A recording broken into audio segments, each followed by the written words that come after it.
Joachim Son-Forget. Merci Madame la Présidente, Monsieur le Ministre. Deux questions sur deux régions différentes. J'ai commis deux textes récemment dans Jeune Afrique et dans le Point Afrique sur la RDC.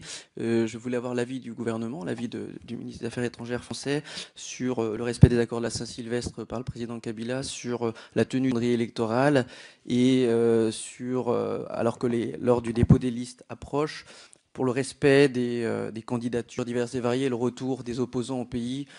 Et éventuellement, qu'est-ce que la France aurait à proposer pour garantir leur sécurité, ne serait-ce que symboliquement en témoignant d'une sympathie sur un respect de la pluralité des candidatures. Je pense notamment à l'opposant Moïse Katumbi, qui est pour le moment relativement empêché de voyager, qui compte repartir en RDC prochainement. Sur la RDC, votre interrogation concernait l'éventualité d'une rupture de l'accord dit de la Saint-Sylvestre par le président Kabila, qui, normalement, la tenue des élections est toujours prévue le 23 décembre 2018.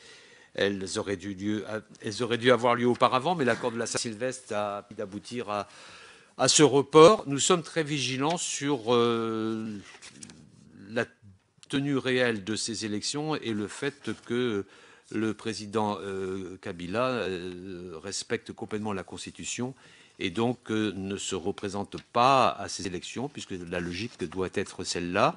Et nous agissons, moi-même en particulier, beaucoup pour que cela soit l'aboutissement. Je pense que les chefs d'État des pays voisins eux-mêmes sont tout à fait sensibilisés à cette question.